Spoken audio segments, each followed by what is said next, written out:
Hello everybody, my name is Rachel and welcome to my channel Colonati. Today I'm going to do kind of a requested video. I'm going to talk about this magazine.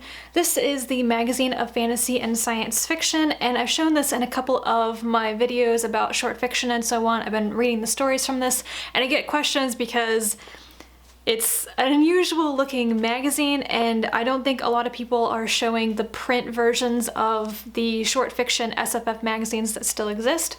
So here's a little bit about this magazine. The magazine of fantasy and science fiction is in its 66th year of publication, so it's been around for a long time. If I remember correctly, this is also where very famous works in the field like Canticle for Leibowitz and Flowers for Algernon were first serialized. A lot of the works in this have been nominated for Hugo and Nebula Awards in the past. Size-wise, this is kind of unusual. When you say magazine, you think they're really floppy magazines, but this is actually more like a paperback book. It's in between the size of a mass market and a trade, and each issue has about 250 pages in it. There are 6 issues per year, so every other month you get one. This is the September-October issue, for example, and then there'll be one more this year of November-December. A really nice thing about their table of contents is that they clearly tell you which things are which length, so they have novellas, novelettes, and short stories. They also have a poetry section and then the departments, which are the columns written by various people, including Charles DeLint's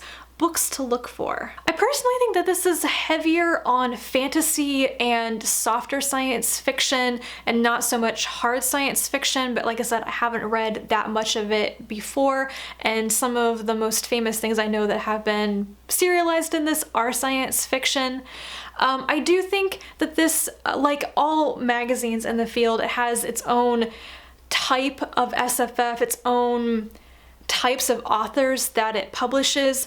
A lot of the names in this I don't recognize, but a lot of them that I do recognize seem to be people that have been in the field for a long time, whereas magazines like Uncanny, for example, seem to have a completely different set of authors they publish. Not completely different, but this magazine feels a little bit more old style to me than some of those things like Uncanny magazine that are really on the cutting edge of what's being published. I don't want to be too black and white about that because that's just kind of my impression so far, and it's probably not super accurate, but if you're looking for something that's more traditional feeling in the field, then this might be the one to get. This is something you have to pay for.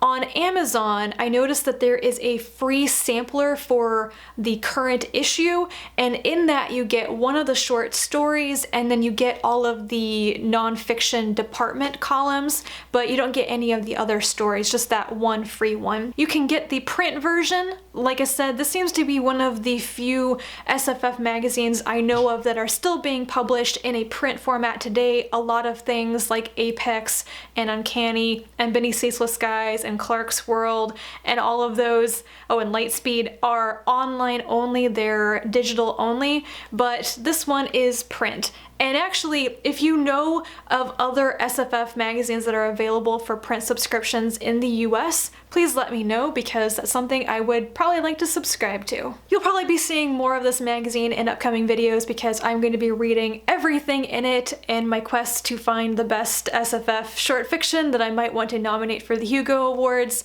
and I have a year's subscription to this and I probably will renew it and the way things are going, because while there are some duds, as usual, there are also quite a few things that I never would have picked up if I hadn't had the physical copy to try reading. That's everything I have to say about this magazine. I hope this answers some questions people have had about it.